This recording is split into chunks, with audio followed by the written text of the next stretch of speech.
자, 정병창 세무법인 네, 성우 대표님과 지금 함께하고 있습니다. 와, 정말 이 뭐 일타 강사 느낌이 네. 완전히 나요, 완전히. 아, 그래요? 네. 아, 그런 얘기 안 하려고 그랬는데. 참고로 네. 저 현재 이 학원업계에서 가장 좀 인기 있는 아주 스타 강사님을 진짜 어렵게 모신 거예요. 우리 저 이 유튜브 보시는 분들은 진짜 좋아요 뭐 이런 거 막 눌러주셔야 됩니다. 정말 이게 비싼 분이에요. 몸값이 엄청 비싼 분인데. 자, 오늘 이제 본격적인 얘기, 상속세, 증여세 얘기를 지금 해볼 거예요. 네네. 자, 상속, 증여, 뭐 우리 많은 셀러리맨들이나 뭐 이 사람들은 크게 관심이 없는 얘기일 수도 있는데 네. 이것 때문에 이제 나라 경제가 뭐 어떤 주식시장이 금융산업 전체가 또 기업가들은 다 영향을 많이 받고 있으니까 중요한 어떤 그 나라의 어떤 살림살이와 경제를 움직이는 이끌어가는 중요한 어떤 이제 제도 중에 하나가 이 과세제도인데, 상속증여세 한번 좀 쉽게 한번 좀 그 설명 좀 해주십시오. 알아야 우리 신하분들 알아야 됩니다 이거. 그렇기 때문에 한번 그렇죠. 제가 특별히 한번 주문하는 건데. 자, 우리 뭐 상속증여, 여러분들 뭐 약간 뜬구름 잡기 이야기일 수도 있고요, 그죠? 뭐 내가 뭐 상속증여, 나는 부모님한테 받을 것도 없고, 그죠? 뭐 자녀한테 줄 것도 없어. 나는 지금 내 생애에 내가 먹고 살면 그걸로 끝이야라는 생각도 네. 하게 되고요. 부모님을 원망하는 목소리가. 네. 맞아요. 뭐 그렇게 생각하실 수도 있고, 또 앞으로 이제 여러분들이 뭐 생활을 하면은 벌어들인 소득에 대해서 내가 쓰는 부분은 내가 벌어서 쓰고 나면은 끝나지만, 이 부분이 자연스럽게 생활을, 그죠? 이 생활관계, 사회생활을 통해 가지고 이제 부라는 이 재산이라는 게 이전되는 상황이 발생을 하게 됩니다. 그러다 보면 우리가 상속이나 증여를 쉽게 생각하면은 이제 부의 무상 이전이에요. 그러니까 내가 내 자녀에게 용돈을 줬다. 아주 쉽게 생각해서 자녀는 증여세 내야 됩니다. 네. 증여세 내야 돼요. 그러니까 여러분들은 아침에 자녀한테 야 10,000원 가져가서 일주일 써. 그동안 쭉 10년 동안 합산하시면 증여가 나오는 거예요. 와. 자, 그러나 이제 우리가 상관행상이나 관습상에서 과세를 안 할 뿐이지, 지금 여러분들이 예를 들어서 국세청에서 나와가지고 조사 대상자입니다라고 선정이 되는 순간 그 금액은 합계해서 과세를 합니다. 네. 최근에 어떤 경우가 있었냐면은, 최근에 이제 그 국세청 세무조사를 받았어요. 어떤 상황이 생겼냐면은, 이제 부모님이 자녀를 갖다가 지금 이제 30살까지 키우신 거예요. 요즘에 캥거루족 잘 아시죠? 그죠? 캥거루족. 예, 그렇게 해가지고 이제 키우신 거야. 근데 이 자녀분이, 아니 근데 네. 캥거루족은 캥거루족인데 네. 캥거루족은 뭐예요? 아, 이제 과거에는 부모가 이제 양육을 하는 기간이, 그죠? 이제 한 대학생 때 이때까지인데, 요즘에는 30대까지 이제 중반 막 결혼할 때까지. 네, 결혼할 때까지. 결혼하고 나서도 이렇게 해서 신캥거루족 이런 이야기 나오더라고요. 네. 이제 그런 상황이 생기는데, 그러다 보니까 이제 자녀분이 그 특별한 소득이 많이 발생하지 않았어요. 그러다 보니까 이제 부모님이 생활비로 300만 원씩 이렇게 준 겁니다. 생활비로. 그러지 않으면 이제 이 자녀 부양에 대한 의무가 또 있어야 되잖아요. 우리가 부모님에 대한 부양 의무도 있지만 역으로 맞아. 자녀 부양에 대한 의무도 있죠. 있죠. 근데 이제 이 분 같은 경우는 워낙 이제 유명한 분이다 보니까 여기서 대놓고 이야기하기 좀 어렵고, 예. 하여튼 이제 그런 사안이 생겨가지고 이제 조사가 나온 거예요, 실질적으로. 그래서 조사가 나와서 했는데, 결국 이제 쭉 이거를 역산해서 한 5년치 이렇게 합산해 보니까 금액 2억이 넘더라고요. 와. 그죠? 그럼 이거 증여세 내야 됩니까? 라는 부분에 이제 문제가 생기는 겁니다. 왜냐면 부모는 자녀가, 그죠, 아무래도 생활에서 먹고 살려고 하니까 그래도 기본 생활소득 300만 원 있어야 되겠다라고 해서 준 건데 300만 원씩 계속 준 거고, 또 자녀는 그걸 가지고 자기 카드 쓰고 뭐 생활하고 이렇게 한 생활도 쓴 겁니다. 어디 딴 데 쓴 거 하나도 없어요. 뭐 그걸 가지고 부를 증식했거나 이거 없이 그냥 카드 쓰고 쓴 거예요, 순순히. 그런데 이제 그 금액이 전부 다 증여세 과세 대상이 되는 거죠. 그죠? 그러면 우리 일반적으로 요즘 생각해 보시면, 대학 졸업하고 요즘에 그 실업, 그죠? 미취업 또는 취업이 안 돼가지고 이런 분들, 그죠? 생각해 보시면 그동안 부모님으로부터 받아 쓰신 거 있으실 거예요, 그죠? 네. 여러분들이 조사 대상자가 될 수 있다니까요. 그러니까 그동안은 이게 문제가 안 됐는데, 지금처럼 경기가 안 좋아지고 이제 세수 부족 문제가 생기면 이제 대상자에 들어갑니다.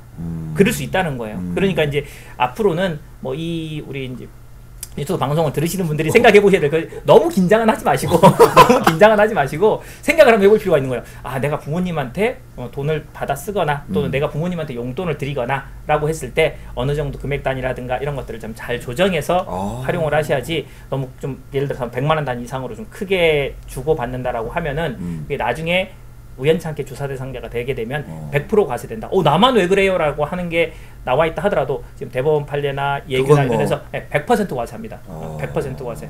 그래서 그런 부분들을 좀 조심하실 필요가 있어요. 그러니까 이제 뭔가 이제 애들한테 자녀들 다 큰 성인 자녀들한테 뭔가를 네. 좀 이렇게 양육비를 그렇죠. 줄 때도 네네네. 10만 원씩, 네. 20만 원씩 쪼개서 오히려 쪼개서 그죠. 근데 그게 이제 엄청 무서운 게 왜 그러냐면 우리가 상속이나 증여는요 10년 소급 합산 과세예요.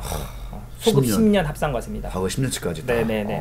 조금 더 길게 보면 15년까지 합산 과세래요. 내가 상속세나 증여세를 신고하지 않았다면 소급 15년까지 합산해서 과세를 하고, 상속이나 증여를 신고한 사실이 있다 그러면 소급 10년 과세가 되게 됩니다. 그래서 이제 10년 과세를 하니까 뭐 5만 원, 10만 원 줬다 하더라도 사실은 쭉 합계하면 그죠? 그 금액이 예를 들어서 증여 기준으로는 1,000만 원 이상일 때, 소급 10년 이내 1,000만 원 이상일 때는 과세가 된다는 이야기예요. 야. 그런 문제가 생기니까 뭐 여기 이제 뭐 자녀들이 그죠, 어린 분들도 있을 것이고 자녀들이 이제 이미 성인이 된 분도 있을 텐데, 자녀가 어리다면 우리가 10년 기준으로 합산이지 10년을 넘었으면 합산하지 않습니다.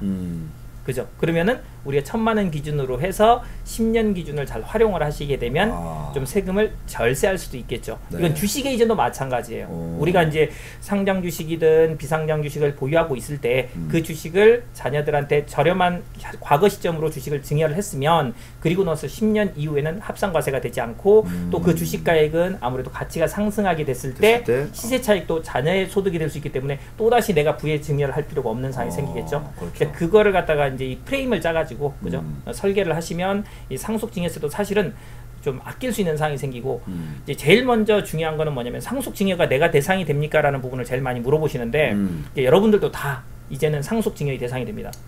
일단 단적으로 우리 상속세는 5억 넘었으면 상속세가 나와요. 이제 배우자가 살아계시면 10억이 넘었으면 상속세가 나오게 돼 있습니다. 근데 여러분들 요즘에 강남에 31평짜리 아파트 얼마죠? 그죠? 와, 20억, 30억. 20억, 30억 하죠. 그죠? 아파트 한 채만 가지고, 강남까지도 필요 없습니다. 서울 시내 아파트 한 채만 해도 지금 평균이 7, 8억, 그죠? 네. 5, 6억이 넘어서기 때문에 그 한 채만 가지고 있어도 지금은 이제 상속세 대상이 됩니다. 그죠?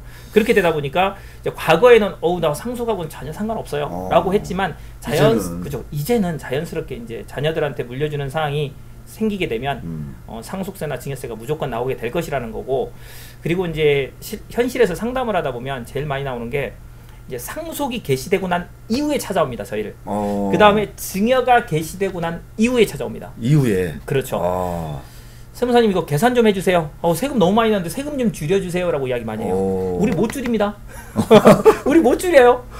왜냐면 벌어지고 나서는 줄일 수가 없어요. 그렇잖아요. 미리. 그렇죠. 사전에 준비해서 상속이나 증여를 대비하셔야 되는데, 그죠? 대다수의 대한민국 국민들, 뭐 전 세계 국민들 마찬가지일 거예요, 그죠? 대다수의 국민들은 이미 상속이 개시되고 나서, 다르게 표현하면 부모님이 돌아가시고 나서 찾아옵니다. 네, 약간 이제 우리 슬픔을 그래도 한두 달은 이렇게 좀 생각하고 나서, 지나고 나서 찾아오십니다. 재산 쫙 뽑아가지고 가져와서 세금이 왜 이렇게 많이 나옵니까? 세무사님 세금 좀 줄여주세요. 줄일 수 있습니까? 우리는 못 줄입니다, 그거. 그죠? 이미 정해진 세금이고 얼마나 정확하게 계산하느냐의 차이밖에 없어요. 그러니까 뭐 부탁을 드리자면, 그죠? 사전에 좀 준비를 했으면 미리미리. 그렇죠. 그게 상속 증여세와 관련된 뭐 가장 기본적인 그 절세 팁이라고 보시면 될 것 같고요. 자, 논의를 조금 더 한꺼풀 이제 깊이 들어가서 자, 우리가 이제 이 시간에 이제 주제를 잡았던 게 이제 그 상장사 대주주의 대주주들 간의 어떤 그 자녀, 부모 자녀 간의 대주주 지분의 상속과 증여에 관한 얘기거든요. 네네. 이게 이제 그 최근에 이제 그 CJ에서 네네. 이재현 회장이 이제 그 우선주 네. 넘겼다가 네. 주가가 갑자기 확 빠지니까 이거를 취소하고 네네.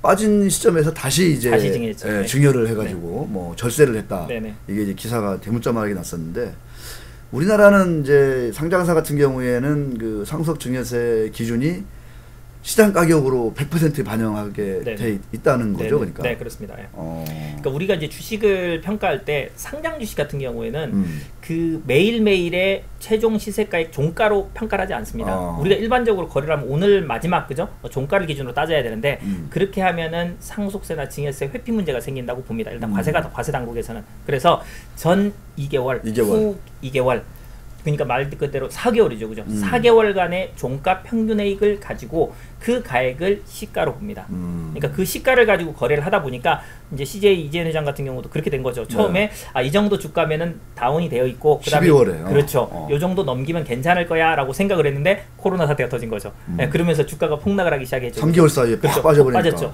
3개월 이상 빠지니까 이제 전 2개월 후기 2개월 기준으로 평가를 해서 가액을 하면 기존의 가액으로 계산했을 때가 거의 한 700억 정도. 그 다음에 지금 세금 기준으로 한 500억 정도로 줄더라고요. 그럼 거의 200억 정도의 절세를 할 수 있는 상황이 생긴 겁니다. 지금 현재. 네. 그죠. 어차피 이거는 뭐 신문기사에도 나온 내용이죠. 그러니까. 네. 한 200억 정도 절세를 할 수 있는 그런 상황이 생기게 됩니다. 그러니까 우리가 상속세 및 증여세법에 이제 증여재산의 반환 및 재증여라는 규정이 있어요. 있구나. 네, 규정이 있습니다. 그래서 상속재산의 상속에서 증여재산의 반환 및 재증여가 있는데 이거는 증여일로부터 우리가 3개월 이내에 증여한 재산을 반환하게 되면 계약 해제 등을 통해서 반환하게 되면 네. 당초 증여도 증여로 보지 않고요. 반환도 증여로 보지 않습니다. 그 규정을 이제 활용한 대표적인 절세 방법이죠. 사례다. 국민들이 볼 때는 뭐 이거 뭐야 이거 탈세 아니야 이렇게 생각할 수 있는데 절대 탈세 아닙니다. 이거 FM 절세라고 보시면 돼요. 아까 제가 이 어려운 와중에 그 어려운 그 상속증여세법을 뒤져보니까 네네. 이게 있더라고요. 네네네. 딱 있어요, 그게. 맞아요. 네, 있습니다. 야. 그러니까 현실에서 대기업들이 많이 활용하는 방법이에요. 실질적으로.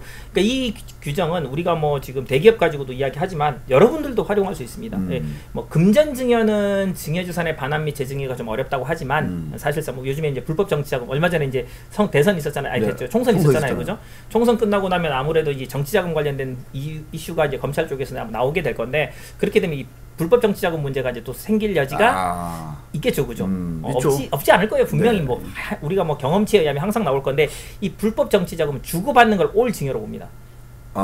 우리 뭐 둘 간의 이야기로 우리가 그런 거 없지만 불법 정치자금을 줬어요. 그러면 증여세 내셔야 되고 이거 큰일 났어요 해서 반환했습니다. 그 또 저 증여세 내야 또 내야 되고. 네네네. 그게 이제 불법 정치자금 같은 경우는 금전을 기준으로 따지니까 그렇게 되게 돼요. 흐름 자체가. 그런데 이런 이제 주식이라든가 부동산이라든가 이런 것들은 3개월 기준으로 해서 당초 증여나 반환을 한 증여, 그러니까 증여계약 해제 전부 다 증여로 보지 않으니까 다시 한다 이거죠. 그렇죠. 취소하고. 그렇죠. 대기업들이 활용하고 또 이제 대기업뿐만이 아니라 그죠. 일반 부동산이라든가 또는 뭐 이런 일반 비상장 주식이라든가 뭐 중소기업들, 중견기업들도 충분히 활용해도 되는 말 그대로 쓸모 있는 법 규정이죠. 우리한테는 유용한 규정입니다. 맞아요. 그렇게 보시면 돼요.